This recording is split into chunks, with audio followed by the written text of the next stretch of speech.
What is going on, guys? Today we're going to be looking at team of the group stage, Ramos, and obviously we have had the whole squad come out today, or yesterday in fact, so we're going to be looking at pretty much most of them.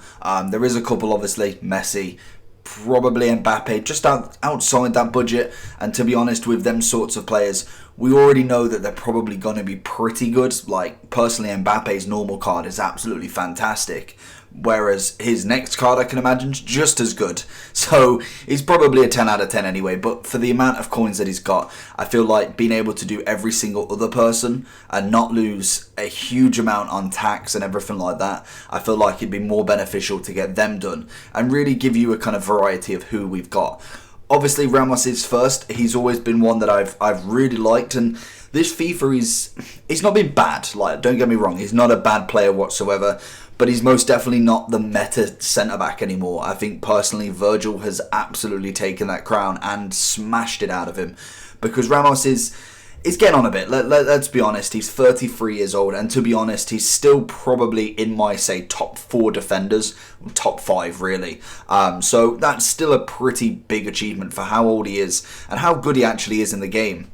So it is nice to see that he has got himself this 90 upgrade. Would have liked a 91 out of him, to be honest. I feel like that would have been more beneficial, but I suppose they are kind of, well, what month are we in? We're in December. They've got plenty of months to get him some upgrades. Plus, obviously, team of the season if he does manage it.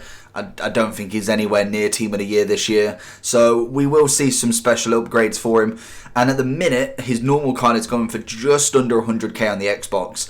But his normal team of the group stage card is going for 302k on the Xbox as well. And then the PlayStation is 352. So to be honest, especially with these kind of team of the group stages, they're really not holding their price whatsoever. I personally bought Ramos pretty much about 2 hours after he was released into the game at about 375. Within them 2-3 hours that I was playing with him, he dropped 20k, and from that he has dropped 75k. No rebound, no nothing.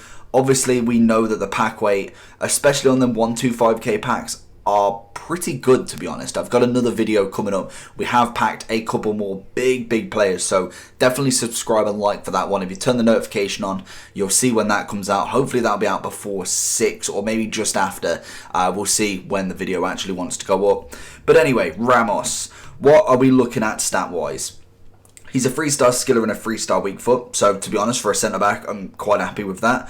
He's 6 foot right-footed with a high attacking work rate and a medium defensive. So, the work rates are pretty much in the wrong order. Obviously, defensive players, you'd rather have high defensive work rate and a low to maybe medium defensive attacking.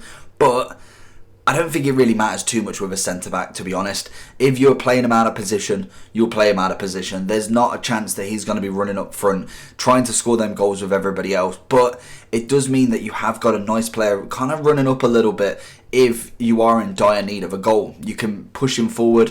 You could kind of go 3 at the back or 4 at the back and push 1 forward. That, for me, is a nice little attribute to have from him. Would you want him in front of goal in this game? Probably not, because let's face it, Mbappe struggles to score in the meta when it comes to scripting. But anyway, that's a different topic. Looking at his stats then, he's got 73 pace, which obviously is something we'd love to work on. I think that's a big one to get up there. And obviously with a shadow, it will go pretty high. Obviously anchor as well is a nice one you could use. 70 shooting. Again, realistically, we're going to just brush over this one. 81 shot power, so yeah, he has a little bit of a cannon. Passing wise, 81 short pass, 84 long pass. Again, I think centre-backs, especially this year, and in general, in real life centre-backs, they're becoming more versatile. They're not just a kind of player that oofs the ball up, kind of passes it to their wing backs or to their left back and right backs.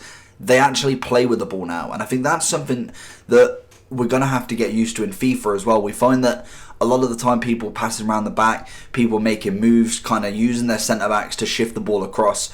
You want defenders that can actually do that, and I think that's where some of the older defenders do fall down on.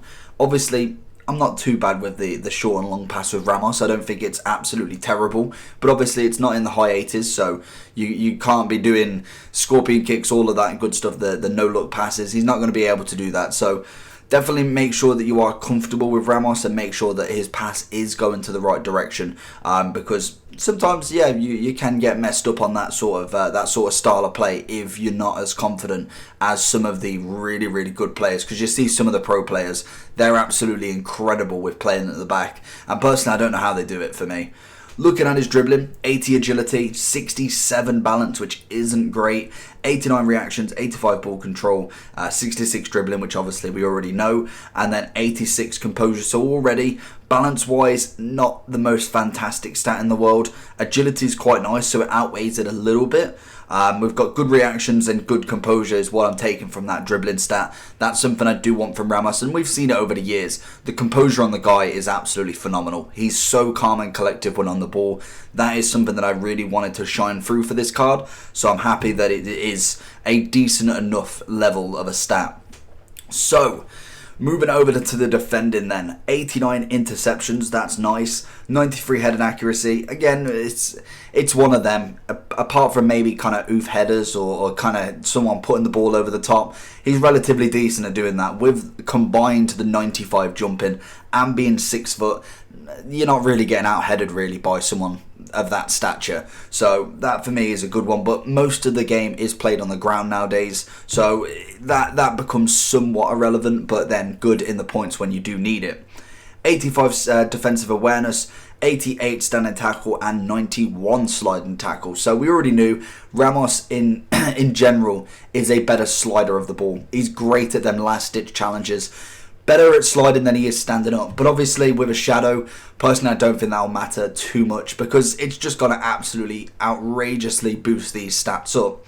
Physically, now we already know Ramos is a very, very physical player. Any Liverpool fans will know that for sure. He's always been the same. He's a very gamesmanship kind of player. He can be dirty at times, but obviously he is playing towards the game. He's not really being illegal when it comes to being in the game. So for me, I call that gamesmanship. So definitely look that up if you don't know what it means. Stamina wise, 81, 87 strength, 92 aggression. I've got nothing wrong with that whatsoever. So chemistry styles, that is obviously the big one with what you'd actually want to see from this card. Personally, I look at Shadow. I think that's a fantastic one. Would turn him into a 93 centre-back. He'd end up having 85 pace and 96 defending. For me, that is just a kind of... It's not a number that you can put on a card. He is a fantastic centre-back. If you was to, for instance, put an anchor on him, would turn him up to a 95 centre-back. But you're losing the pace, you're keeping the same on the sort of defending. Some stats do go up a little bit more, and then obviously you do get the physicals absolutely burnt out at 99 aggression as well as jumping, and then 92 strength. Is that worth it? I think you'd want to play around to have a look. I would recommend using the anchor first and then going over to the shadow, because obviously shadow's prices are that little bit expensive, and I'm pretty sure that is the highest rating you can actually get him to as a centre back. Sentinel will do it as well. Obviously that doesn't get up any pace, so for me that just wouldn't be worth it whatsoever. Personally, I think for me anchor and shadow are the two to go with. So going into the overall play of him, personally I do think he's better than the likes of Chiellini. Koulibaly has also got a team of the group stage, so we will be looking at him and comparing him, because obviously Koulibaly being in not the lesser league, but a league that's not really got a huge amount this year, and obviously the nationality is very hard to link unless you was using free at the back, and you could obviously link him with Mane. That's always a nice link right there, but obviously you still need to find another link for him. Personally, I don't think he touches Virgil van Dijk in the slightest. I think Virgil is so ahead of everybody else, it's unreal. I think the only person or people to kind of link even in Virgil's kind of standard is prime icons. That for me is just what it is. Van Dijk is a fantastic centre-back. We did a review on him right at the start, and to be honest, now I've got him in my team, he is not leaving whatsoever. He's an absolute incredible machine. But obviously that does make it a little bit more difficult for any other centre-backs, because you've got to link him with either a Dutch centre-back, Premiership centre-back, or at least a keeper or a right-back. So it does make it a little bit more difficult when it comes to linking, but if you do have icons like I do suggest, then you've got no problem with that. 335k, obviously it has dropped in pretty much the hour and a half that I kind of didn't do this for, so that is incredible, the price difference, and it's only going to go down when it comes to the next lightning round set or the next set of 6pms. I'm giving him a 7 out of 10 for value for coins. I think he personally played as well as he did for his normal gold card, so whether I can justify spending that extra 200k on predominantly 1 or 2 stat increases, for me, I was quite happy with the normal Ramos card. Obviously, he's untradeable for me, so personally, I was really happy with his normal one. Is he worth the upgrade? I'm probably going to say no. I think 200k upgrade, plus the chance to lose coins at the minute, I wouldn't go for it just yet. Wait for him to be nearly out of packs, because then I think personally he's going to kind of stabilize his price, even may go up a little bit, and I think that's probably the only advantage that this card has on him, is the fact that obviously he won't go down. If he's out of packs, the card just won't go down unless there's another special card or what have you, and I can't see that happening for a while. For FUT Champs, I'm giving him a 8 out of 10. I think he is a good player and he would definitely make a lot of starting lineups. But I think for them extra 2, I think he's got to be that little bit more special for me. And I'm giving him an 8.5 out of 10. Obviously higher than his other version because he is physically better. Obviously he has got better stats. But is he worth that upgrade? For me, I would wait. I'd at least try and see if you could get him for 250 or under. Personally, that's my opinion. If obviously in the next lightning round he shoots down, then I would probably be looking at picking one up. If he's closer to 100 to 150k from his normal version, that's when personally I'd be looking to pick this card up. So hopefully you enjoyed this video. If you did, make sure to smash that like button, and if you want to put the bell button on to find out who we got packed, because it's 2 big ones right now. Let me know down below what you got. Hopefully you enjoy, and I'll see you for the next one.